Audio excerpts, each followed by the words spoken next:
W prawdopodobnie głównej siedzibie plemienia Wiślan, czyli w Krakowie, znajdują się dwa kopce. Kopiec Kraka i kopiec Wandy, bo dzisiejszy odcinek właśnie poświęcę kopcowi Wandy. I gdy mowa tutaj o tym prastarym monumencie z czasów przeszłości, nie sposób oczywiście pominąć legendy o Wandzie, czyli mitycznej władczyni Polski, córki Kraka i siostry Kraka Młodszego, którego być może kopiec w Krakuszowicach również może nam przynosić świadectwa tamtych zapomnianych dni.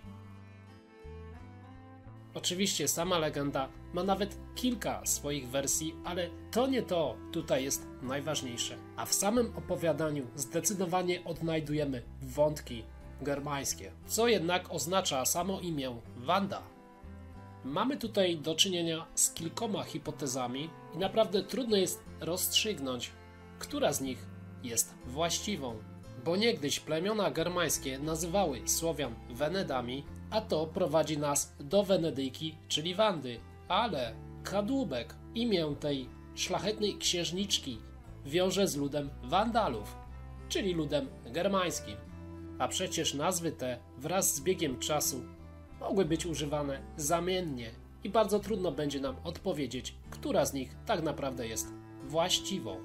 Pomijając jednak słowotwórstwo, w legendzie kadłubka odnajduję ciekawy trop, ponieważ według jego przekazu po usunięciu syna Kraka na skutek bratobójczego zabójstwa po czasach bezkrólewia panowanie nad dzisiejszą ziemią krakowską powierzono właśnie Wandzie. A kto jej to powierza? Ogół społeczeństwa, czyli zgromadzenie ludu, zatem wiec. A dla kogo wiece są charakterystyczne? Wkrótce też według jednak tej opowieści dochodzi do najazdu nieznanego tyrana lemańskiego i na skutek tych wydarzeń Wanda popełnia samobójstwo. Ale czy tak naprawdę nie jest to wydarzenie tylko i wyłącznie symboliczne, a owe postacie odzwierciedlają coś zupełnie innego?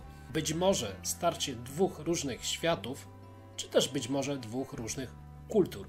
Również co kraj to obyczaj. W niemieckiej wersji tej samej historii Wanda i niemiecki najeźdźca byli, uważajcie, zakochaną parą, a śmierć jej wybranka popchnęła ją do samobójstwa.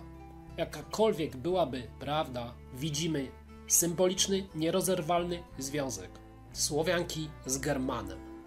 Lecz jednak pojawia się jeszcze jeden, dużo bardziej ciekawszy wątek, a to dlatego, że według polskich kronik oraz też innych zagranicznych Wanda miała siostrę, Libusza czy też Lubosza, to według kroniki Kosmasa legendarna władczyni Czech i również okazuje się córką tym razem nie Kraka, lecz Kroka, który założył Pragę. I czy nie zauważacie tu czegoś szczególnego? W obu przypadkach księżniczka pełni ważną funkcję w swojej społeczności, a społeczności, które wysoko ceniły czasami kobiece przywództwo, należą do kręgu kultury skandynawskiej. Przypadek? Przejdźmy teraz bardziej do faktów, którym ciężko jest zaprzeczyć. I w tym celu pozostańmy jeszcze na chwilę w czeskiej Pradze, gdyż rok 1928 to odkrycie książęcego grobu pod powierzchnią zamkowego dziedzińca, tuż obok katedry świętego Wita w Pradze.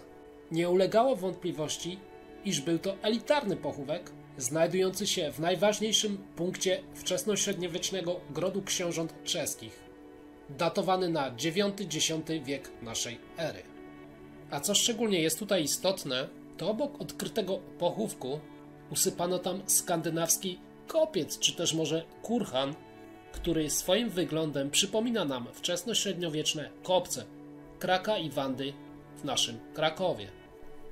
Współczesna nauka zaczyna przychodzić nam z pomocą, ponieważ w tym przypadku badacze dokonali pomiaru izotopów w kościach i zębach osób żyjących w dawnych czasach, a to pozwala im stwierdzić, czy zmarli pochodzili z regionu, w którym ich pochowano, czy też może byli migrantami.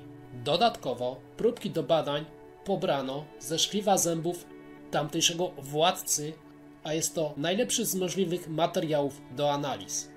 I aby było jeszcze ciekawiej, to podobnie jak w przypadku naszych ziem, kolejny skandynawski pochówek również odkryto w odległej o około 100 km miejscowości od Pragi, co ewidentnie przypominałoby nam kopce znajdujące się w pewnej odległości od Krakowa, jak ten w Krakuszowicach, czy też inne, które być może zostały do naszych czasów niestety niezachowane.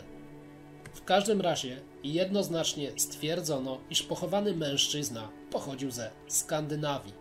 Jest to bardzo istotne odkrycie, ponieważ może nam wskazywać, iż jego potomkiem mógł być czeski książę Wacław I, żyjący w latach 907 do 929. Zanim nieletni Wacław mógł objąć władzę, to pełniła ją póki co jego pogańska matka Drahomira. A gdy sam Wacław stał się już pełnoletni, to rządzili oni, uwaga, nie tylko samymi Czechami, ale także również Śląskiem i co najważniejsze, ziemią plemienia Wiślan. Zatem czy możliwe, aby czeski Krok i polski Krak byli tak naprawdę jedną mityczną, czy też prawdziwą osobą? I co jeszcze ważniejsze, czy pochowany na praskim Hradzie Wiking, dzisiaj już wiemy, z pochodzenia Duńczyk, mógł być przodkiem Wacława, a co za tym idzie, również władcą wspominanym w naszych legendach. Kolejny dzień czerwca, kolejny upał, a ja tym razem jestem na drugim końcu Krakowa, w Nowej Hucie i wybieram się właśnie na kopiec Wandy. Jeśli kiedykolwiek tu będziecie, to raczej zapomnijcie o jeździe samochodem, ponieważ jest to masakra, polecam tramwaj. A druga rzecz, jeśli będziecie podróżować tramwajem, to też nie zapomnijcie o przesiadce na rondzie Kocmyrzowskim, bo będzie Was to kosztować dodatkową drogę. A ja tymczasem już udaję się na kopiec. Teraz zwróćmy uwagę, gdzie znajduje się kopiec Wandy. Jego położenie to istniejąca tutaj od bardzo dawna wieś o bardzo istotnej nazwie Mogiła. Sama wieś ma bardzo długą historię, ponad 800-letnią, gdzie po raz pierwszy wymienia się ją tak dawno jak w roku 1222. A od roku 1226 wieś ta zapisana jest w dokumentach jako Klara Tumba, czyli tłumacząc z łacińskiego jasna mogiła, czy też sławna mogiła. Chciałbym Wam powiedzieć, wierzcie mi, dużo więcej na temat tego kopca, ale niestety nie mogę, bardzo niewiele o nim tak naprawdę wiadomo. Nawet jego pochodzenie jest nie do końca pewne, a przypada na VIII wiek naszej ery.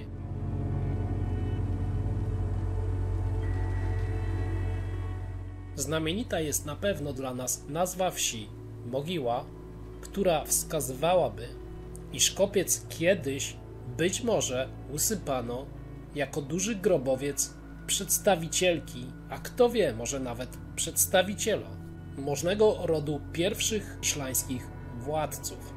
Również w naszym ojczystym języku mamy takie słowo jak mygła, a mygła to inaczej stosy pni, czy też korony drzew bez wierzchołka i gałęzi układane na legarach. A jedno z jego bardzo interesujących zastosowań może być takie, iż mogły one służyć jako słupy, pale, czy też inne stemple. Tak więc, czy to nie znaczy, iż mamy tu do czynienia ze starodawnym zwyczajem naszych przodków, polegającym na paleniu ważnych zwłok zmarłych na stosie i umieszczanie ich prochów na palu, na szczycie, czy też może w urnach, a może nawet rozsypaniu na kopcu czy wokół kopca. A może jego geneza sięga dużo bardziej w przeszłość, ponieważ nazwa łacińska Klara Tumba, czyli w latach 1150 do 1223 omawiany kopiec wcale nie był jeszcze kopcem Wandy, jakim znamy go dzisiaj. I być może sam mistrz dopasował legendę o samobójczej śmierci naszej mitycznej władczyni, co mogłoby nas prowadzić do dużo wcześniejszych korzeni powstania tego kurhanu. Kto wie, być może nawet do czasów celtyckich. Po latach wyczekiwań w roku 2016 3 niezależne zespoły przeprowadziły nieinwazyjne badania georadarowe kopca Wandy. Były tam ekipy z Krakowa, z Wrocławia oraz z Warszawy. W trakcie przeprowadzonych badań wykryto anomalię. Odkryte zakłócenie, które stwierdził wewnątrz kurhanu georadar, może oznaczać bardzo różne rzeczy.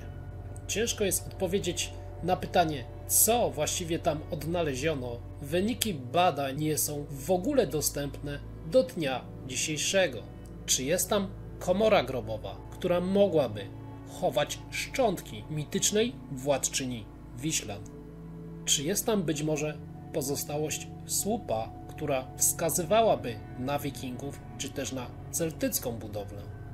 Jak jest w tym przypadku, niestety tego się nie dowiemy, a gdy jeden z najbardziej znanych polskich archeologów, Przemysław Urbańczyk, zgłosił chęć i gotowość zbadania kopca, otrzymał odpowiedź negatywną. I do tej pory kopiec Wandy stanowi jeszcze większą zagadkę niż kopiec Kraka.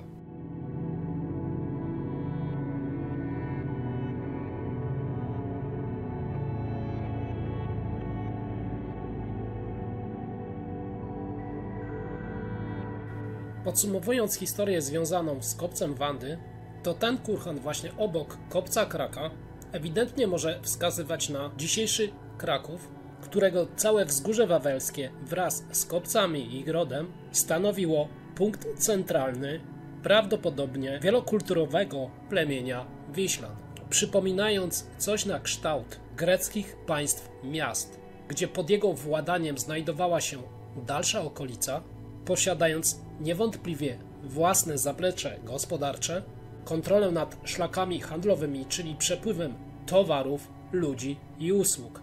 Być może dlatego też średniowiecznym kronikarzom łatwo było zniekształcić Kraka, przyrównując go do Grakusa. Zdecydowanie jest to istotne miejsce, ponieważ gdy upadły Wielkie Morawy, Kraków przetrwał i wkrótce w XI wieku stał się nową stolicą nowego królestwa. Ale czy to nowe królestwo nie mogło być kontynuacją Królestwa Starego? Związki przyczynowo-skutkowe mogłyby na to wskazywać, a to określenie bardzo lubią już naukowcy.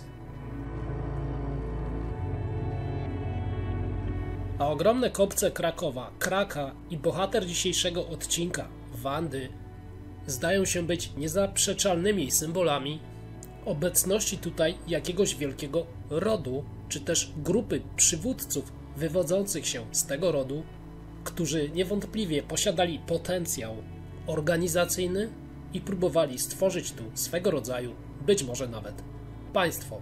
I kopiec Wandy obok kopca Kraka to dwa wielkie symbole, które na pewno scalały miejscową ludność, dowodząc nam, iż to, co tutaj próbowali organizować nasi przodkowie pod koniec pierwszego tysiąclecia naszej ery, było tworem istotnym, a ród, który tutaj władał niegdyś ziemią krakowską i okolicami, musiał być darzony dużym prestiżem, autorytetem, będąc godnym rywalem samego państwa wielkomarowskiego i konkurencyjną dla nich, być może nawet władzą.